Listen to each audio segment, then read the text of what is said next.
لا إله إلا الله لا إله إلا الله لا إله إلا الله محمد رسول الله لا إله إلا الله. Bismillahirrahmanirrahim. Assalamualaikum warahmatullahi wabarakatuh.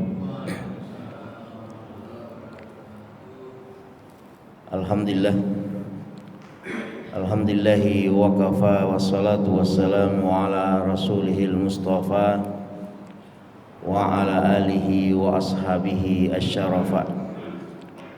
Ashhadu an la ilaha illallah wahdahu la syarikalah wa ashhadu anna muhammadan abduhu wa rasuluh. Allahumma salli ala sayyidina muhammadin wa ala alihi wa ashabihi wa man tabi'ahum bi ihsan ila yaumiddin, amma ba'd.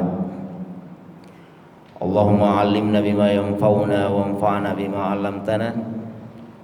Allahumma a'inna ala dzikrika wa syukrika wa husni ibadatik. Wa hasbunallahu wa ni'mal wakil, ni'mal maula wa ni'man nasir. Wala haula wala quwata illa billahil aliyyil azim. Alhamdulillah, jamaah salat subuh yang dimuliakan oleh Allah, kita layak bersyukur pada Allah pada subuh hari ini. Kita semua kembali diberikan kesempatan oleh Allah untuk bersama-sama hadir di majelis yang mulia ini setelah kita menunaikan salah satu kewajiban kita, yaitu salat subuh secara berjamaah. Ada satu hadis dari Rasulullah sallallahu alaihi wasallam. Nabi pernah bersabda, "Idza aradallahu al-abda khairan ista'malahu." Kalau Allah menghendaki seorang hamba khairan, sebuah kebaikan, dan khairan di sini menurut ulama adalah surga. Artinya kalau Allah ingin memasukkan kita ke dalam surga, kata Rasulullah sallallahu alaihi wasallam, ista'malahu, maka Allah akan mengistimal hamba itu. Para sahabat yang hadir waktu itu di hadapan Rasulullah sallallahu alaihi wasallam itu bertanya kepada Nabi, "Ya Rasulullah, kaifa ista'malahu?"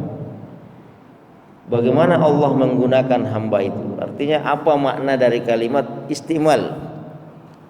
Bagaimana cara Allah memasukkan seorang hamba ke dalam surga dengan istimal itu? Maka Rasulullah sallallahu alaihi wasallam menjawab, ayyuwaffiqahu fi khairin qabla mautihi. Kalau Allah ingin memasukkan kita ke dalam surga, memberikan sebuah kebaikan, maka ayyuwaffiqah, maka Allah akan memberikan kita taufik, memudahkan jalan kita, melapangkan jalan kita, membuka jalan buat kita fi khairin, untuk melakukan amal kebaikan qabla mautihi, sebelum kita meninggal. Jadi ini Pak, ini sebenarnya ciri-ciri husnul khotimah. Tanda-tanda seseorang masuk surga itu adalah di akhir hayatnya, sebelum dia mati, itu aktivitasnya adalah aktivitas kebaikan. Maka ada orang yang kebiasaannya adalah membaca Al-Quran, maka dia akan berakhir dengan kegiatan Al-Quran. Utsman bin Affan, sahabat utama Rasulullah SAW, itu sepanjang hidupnya ketika beliau sudah masuk Islam, itu tiap hari bergumul dengan Al-Quran, Pak. Ya. Itu sehari bisa selesai 30 juz. Artinya beliau ini adalah ahlu Al-Quran, ya, ahlul Quran, dekat dengan Al-Quran. Maka ketika beliau meninggal, itu meninggal dalam kondisi sedang membaca Al-Quran. Itu kebiasaan dia. Ini tanda kita meninggal, mengakhiri hidup kita dengan sebuah kebaikan.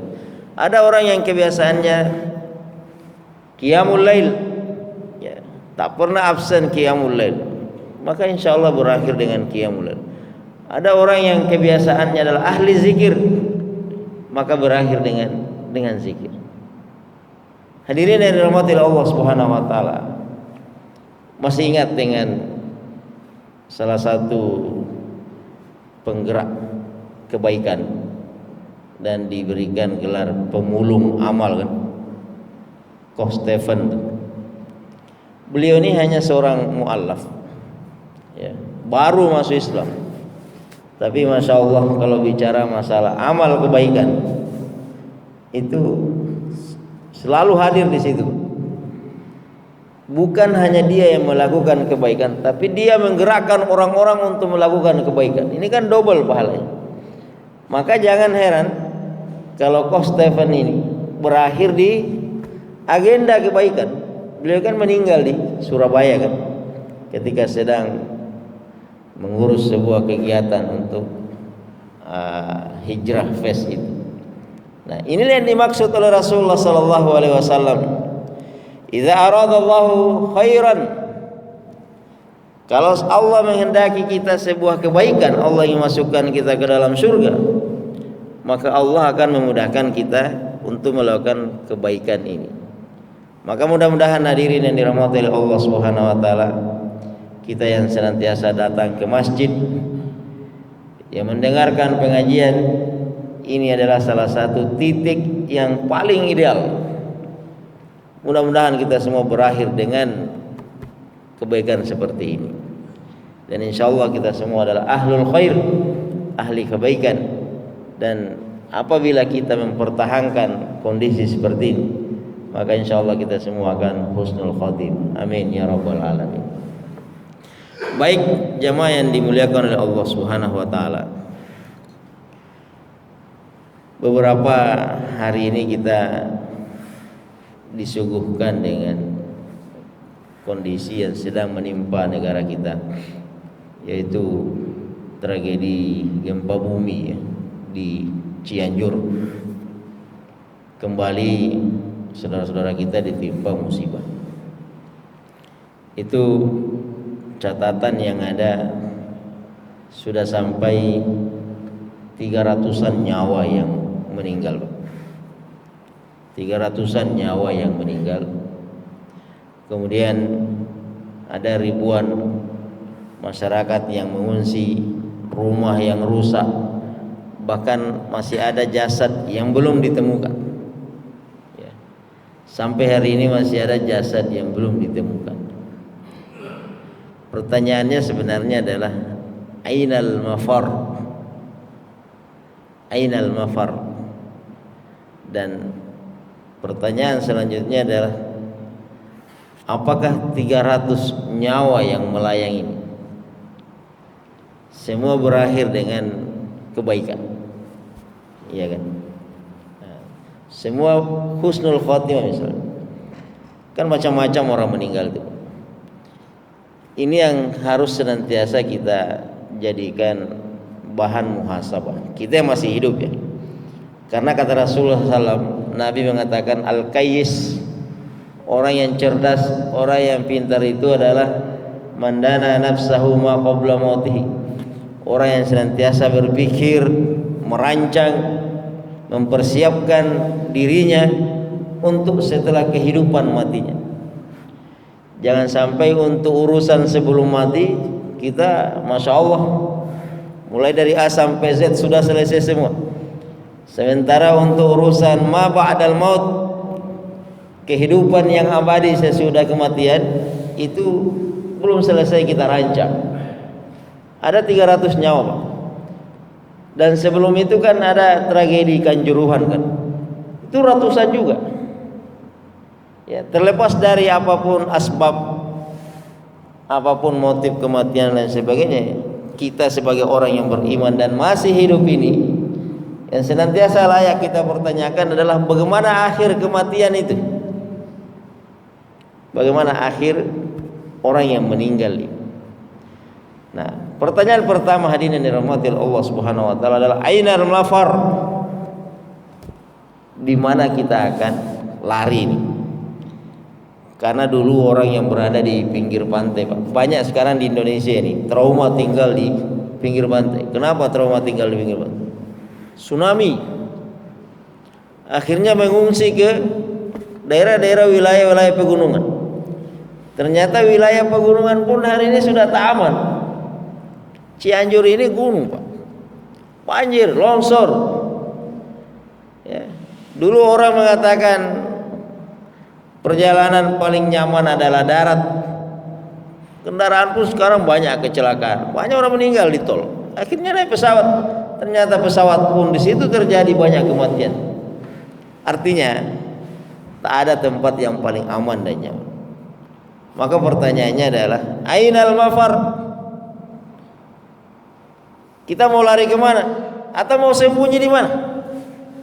Ada nggak orang yang bisa sembunyi dari musibah seperti ini, Pak? Ya, mau di gunung, mau di pantai tadi. Dan memang Allah sudah menantang kita semua. Allah menantang kita, Pak. Ainama takunu yudrikumul maut walau kuntum fi burujin musyayyadah. Ainama takunu, dimanapun kalian berada, ya, mau secanggih apapun teknologinya orang Jepang, Pak, tsunami itu tetap datang. Mau secanggih apapun teknologi orang-orang Eropa hari ini, mau seperti apa kekayaan Timur Tengah itu yang bisa membuat mereka lari dari kematian, apa kata Allah? Ainama takunu yudrikumul maut walau kuntum fi burujin musyayyadah. Di situ jelas, Pak. Walau kuntum fi burujin musyayyadah, meskipun kalian berada pada sebuah buruj, gedung yang kokoh. Musyayyadah itu kokoh. Cari teknologi paling canggih hari ini, Pak, yang bisa lari dari gempa, tsunami, banjir bandang dan lain sebagainya. Tak bisa. Ini tantangan dari Allah. Aina matakun yudrikumul maut. Pasti kematian ini akan menjangkau kalian. Dan di ayat yang lain apa kata Allah? Ya. Innal mautal ladzi tafirruna minhu fa innahu mulaqikum. Sesungguhnya musibah-musibah yang menimpa kalian, kematian yang menimpa kalian, ya. Alladzi tafirruna minhu, yang kalian coba-coba nih. Ini kata Allah nih. Kalian coba ingin lari dari semua kejadian ini. Apa kata Allah? Fa innahu mulaqikum, pasti akan menjumpai kalian. Pasti mati juga, Pak. Tak ada orang selamat. Tak ada orang hebat di muka bumi. Sejarah ini sudah banyak mencatat. Mulai dari Namruz, Firaun, Zulkarnain, ini orang-orang hebat. Tembok Cina, tembok Berlin, banyak sepanjang sejarah. Singapura hari ini, ya, Dubai hari ini, Saudi hari ini, itu hanya sebuah peradaban yang material, fisik, semuanya akan hancur. Maka pertanyaan paling mendasar pada subuh hari ini adalah ainal mafar? Kira-kira kita mau lari kemana? Apa solusi dari semua ini, Pak? Ini kita belajar dari kasus Cianjur, Pak. 300 nyawa melayang. Ya. Apa kata Allah Subhanahu wa taala? Ternyata solusinya, nih, solusi dari Allah. Ya. Fafirru ilallah. Ini kata Allah nih, fafirru ilallah. Kalau kalian mau lari, nih. Ini solusi dari Allah nih. Kalau kalian mau lari dari tsunami, lari dari gempa, ya, lari dari longsor, lari dari kecelakaan, lari dari penyakit, apa kata Allah? Fafirru ilallah, larilah kepada Allah Subhanahu wa taala. Sangat sederhana sekali. Fafirru ilallah, larilah kepada Allah. Ternyata, Pak, tak ada tempat paling aman dan nyaman kecuali kepada Allah. Apa maksud ilallah di sini? Apa maksud ilallah? Ilallah di sini adalah tempat seperti ini. Inilah tempat paling aman dan nyaman, Pak. Kita kalau sudah menjadi ahlul jamaah, ahli 5 waktu, ya, ahli sholat 5 waktu di masjid, ada pengajian kita ikut, zikir, dan tak usah muluk-muluk, Pak. Tidak semua juga amal kebaikan itu harus kita lahap banyak-banyak itu. Hanya 1-2 orang yang bisa itu. Mungkin manusia-manusia itu seperti Abu Bakar, hanya 1-2 orang yang ketika Rasulullah absen, siapa yang qiyamul lail malam ini? Saya. Siapa yang puasa hari ini? Saya. Siapa yang sedekah hari ini? Saya. Siapa yang tilawah hari ini? Saya. Ketika Rasulullah absen seperti itu, hanya Abu Bakar, Pak, yang tak pernah turun tangannya itu, naik terus tangannya. Artinya dari sekian banyak sahabat, hanya 1 orang yang bisa mengerjakan semua amal kebaikan itu. Artinya apa? Sahabat-sahabat utama saja, Pak. Orang-orang yang ada lahir di generasi Rasulullah SAW sendiri, itu amal kebaikannya juga tidak terlalu banyak. Artinya ada orang yang ahli zikir tapi tidak ahli tilawah, ada orang yang ahli tilawah tapi tidak ahli puasa, ada orang ahli puasa tapi tidak ahli qiyamul lail. Nah, kita ini, Pak, orang Batam ini tipikalnya kan orang-orang pekerja semua. Intinya yang penting kita sudah bekerja, qiyamul sholat 5 waktu di masjid. Inilah yang disebut dengan fafirru ilallah, larilah kepada Allah. Kita ini kalau sudah sholat 5 waktu, tak ada lagi yang perlu kita khawatirkan. Tak ada yang perlu kita khawatirkan. Insya Allah ini kita sudah termasuk dalam hadis yang disebut oleh Allah tadi itu, ista'malahu. Apa artinya ista'malahu? Allah sudah mulai mengarahkan kita kepada amal-amal kebaikan.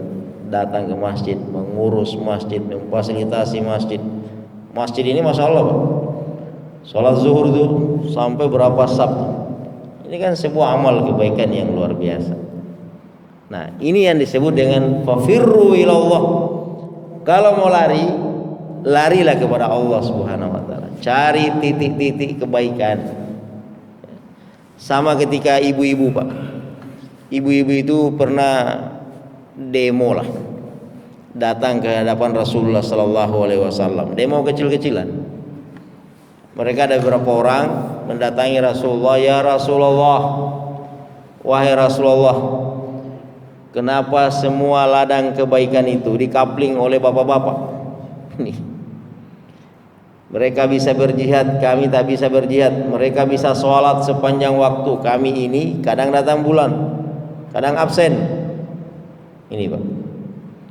Akhirnya apa jawaban Rasulullah sallallahu alaihi wasallam? Al-mar'ah idza shalat khamsaha wa shamat ramadhanaha wa hasunat farjaha wa ata'at zawjaha dakhala al-jannah. Kata Rasulullah, wanita itu kalau mau masuk surga cuma 4 ini aja nih. Coba. Idza shalat khamsaha, cukup dia salat 5 waktu. Wa shamat ramadhanaha, puasa Ramadan. Wa hasunat farjaha, menjaga kehormatannya. Wa ata'at zawjaha, dan taat pada suami. Dakhalat jannah, masuk surga kata Rasulullah sallallahu alaihi wasallam. Jadi pertahankan titik ini, Pak. Ini titik yang sangat mahal. Senantiasa berada di masjid, ya. Inilah yang disebut dengan fafirru ilallah, larilah kepada Allah. Artinya bila waktu datang seperti musibah Cianjur ini, dan mudah-mudahan kita dihindarkan dari kematian seperti itu, kita tak takut lagi lah, tak takut mati. Ada orang takut mati itu bukan karena apa, Pak? Amalnya masih sedikit, dosa masih banyak, jarang datang ke masjid. Tapi kalau kita sudah istighfar, taubat, kemudian sehari-hari sudah berada di masjid, apa yang kita khawatirkan? Ya. Masih ingat seorang sahabat yang bernama Khalid bin Walid. Khalid bin Walid ini adalah panglima perangnya Rasulullah SAW. Khalid bin Walid itu hampir separuh hidupnya habis untuk perang tuh. Ya, di mana ada perang, di situ ada dia. Ketika masih kafir, perang ikut orang-orang Quraisy. Ketika bersama Rasulullah masuk Islam, kembali berperang bersama Rasulullah.